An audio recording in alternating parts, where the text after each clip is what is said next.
வணக்கம் தலைவா, அனைவருக்கும் இனிய வணக்கம். இன்றைக்கி நம்ம இந்த ஒரு வீடியோவில் எதை பற்றி பார்க்க போகிறோம் அப்படின்னு பார்த்தீங்கன்னா, டிஆர்பி மற்றும் பள்ளி கல்வித்துறையில் வந்திருக்க முக்கியமான தகவல்களை இந்த ஒரு வீடியோவில் நம்ம பார்க்கலாங்க. ஆசிரியர் தேர்வு வாரியத்தில் வந்திருக்க அந்த முக்கியமான தகவல். அடுத்து என்ன நடக்கிறது? முதுகலை பட்டதாரிகளுடைய தற்காலிக தெரிவு பட்டியல் விரைவில் வெளியிட போகிறாங்க. பட்டியல் எப்பொழுது வெளியாகும் அப்படின்றத பற்றியும், ஆசிரியர் தகுதி தேர்வு டெட்டோடைய முடிவுகளை எப்பொழுது வெளியிடுறாங்க, இதை பற்றியும் வீடியோவில் முழுமையாக நம்ம பார்க்கலாம். இடைநிலை ஆசிரியர்களின் சம வேலைக்கு சம ஊதியம் போராட்டம் நாளை முதல் பள்ளியை புறக்கணித்து எஸ்எஸ்டிஏ மாநில பொதுச் செயலாளர் அறிவிச்சிருக்காரு. என்னன்றதை பார்க்கலாம். 20,000 இடைநிலை ஆசிரியர்களுக்கு சம வேலைக்கு சம ஊதியம் வழங்கும் வரை தொடர்ந்து போராட்டத்தை நடத்துவோம் அப்படின்றத குறிப்பிட்டிருக்காங்க. ஸோ பள்ளிகளை புறக்கணிப்பும் செஞ்சுருக்காங்க. 311 தேர்தல் விதியில் முக்கியமாக தேர்தல் வாக்குறுதியை நிறைவேற்றணும் கோரிக்கை வச்சுருக்காங்க. இடைநிலை ஆசிரியர்களின் சம வேலைக்கு சம ஊதியம் நாளை முதல் பள்ளிகளை புறக்கணித்து போராட்டம் தொடரும் என எஸ்எஸ்டிஏ பொதுச் செயலாளர் ராபர்ட் அறிவிச்சிருக்காரு. ஸோ கோரிக்கைகளை நிச்சயமாக ஏற்று பள்ளி கல்வித்துறை இவர்களுக்கு ஒரு சுமூகமாக முடிவுகளை கொடுக்கணும் அப்படின்றது மிகப்பெரிய தாழ்மையுடன் கோரிக்கை. அடுத்து, முதுகலை பட்டதாரியில் தற்போதைய எதிர்பார்ப்பு செயல்முறை என்னென்ன நிகழ்ந்து கொண்டிருக்கிறது என்பதை பார்க்கலாம். பிஜிடிஆர்பியுடைய தற்காலிக தெரிவு பட்டியல் கண்டிப்பாக இந்த ஜனவரி 10ஆம் தேதிக்குள்ளார வெளியாகும் என்று எதிர்பார்க்கப்படுதுங்க.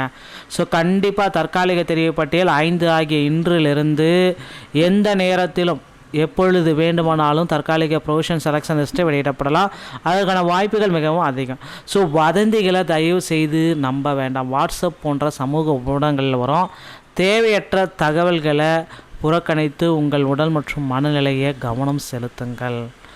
ஸோ இன்னொரு விஷயத்தை நான் சொல்கிறேன். முதுகலை பட்டதாரியில் செகண்ட் சிவிலிஸ்ட் சம்மந்தப்பட்ட துறைகள் கோரிக்கை வைத்தால், வேக்கன்சிஸ் இன்க்ரீஸ் பண்ணுங்க அப்படின்ட்டு சம்மந்தப்பட்ட துறைகள் கோரிக்கை வைத்தால் 2வது சான்றிதழ் சரிபார்ப்பு பட்டியல் வெளியிட வாய்ப்புகள் இருக்குது சில டிபார்ட்மெண்ட்டுக்கு. ஓகேங்களா? காலி பணியிடங்கள் அதிகரிக்குமா முதுகலை பட்டதாரியில் அப்படின்றது? காலி பணியிடங்களை அதிகரிப்பது என்பது அரசின் கொள்கை முடிவு சார்ந்தது. இது தொடர்பாக ஒரு நேர்மறையான முடிவு ஒன்று எதிர்பார்க்கப்படுகிறதுங்க. பட்டியல் வெளியீடு பணி நியமனத்திற்குண்டான செயல்முறை. இப்பட்டியல் வெளியீடு டிஆர்பியோடைய இணையதளத்தில் தற்காலிக தெரிவு பட்டியல் இன்னும் ஒரு சில தினங்களில் வெளியிட போகிறாங்க. என்ன டிபார்ட்மெண்ட்டோ அந்த டிபார்ட்மெண்ட் துறை பட்டியலை உடனடியாக சம்மந்தப்பட்ட துறைகளுக்கு அனுப்பப்படும். கலந்தாய்வு அறிவிக்க போகிறாங்க. சம்மந்தப்பட்ட துறைகள் பணி நியமன கலந்தாய்வுகள் குறித்து தலைமை வெளியிடும். அப்புறம் பணி நியமன ஆணைகள் கலந்தாய்வு நடத்தப்பட்டு தேர்வர்களுக்கு பணி நியமன ஆணைகள் வழங்கப்படும். அப்புறம் பள்ளியில் பணியேற்பு. தேர்வர்கள் தங்களுடைய ஒதுக்கப்பட்ட பள்ளியில் பணிக்கு சேரலாம். இதுதான் முதுகலை பட்டதாரியில் தற்சமயம் நிகழ்ந்து கொண்டு இருக்கிற ப்ராசஸ். இது எல்லாருக்குமே தெரியும் அப்படின்னு நான் நினைக்கிறேன். அடுத்து பார்த்திங்கன்னா, நீங்கள் எல்லாருமே எதிர்பார்த்த மாதிரி ஆசிரியர் தகுதி தேர்வோடைய முடிவுகளும் இந்த ஜனவரி 5லேருந்து 10ஆம் தேதிக்குள்ளே வெளியாகும் என்று எதிர்பார்ப்புகள் எகிரி கொண்டிருக்கிறதுங்க. டிஆர்பியில் இந்த தகவல்கள் அனைத்துமே உங்களுக்கு ரொம்ப ரொம்ப பயனுள்ளதாக இருக்குன்னு நினைக்கிறேன். மீண்டும் ஒரு நல்ல தகவலோடு நான் உங்களை சந்திக்கிறேன். நன்றி, வணக்கம், தேங்க்யூ.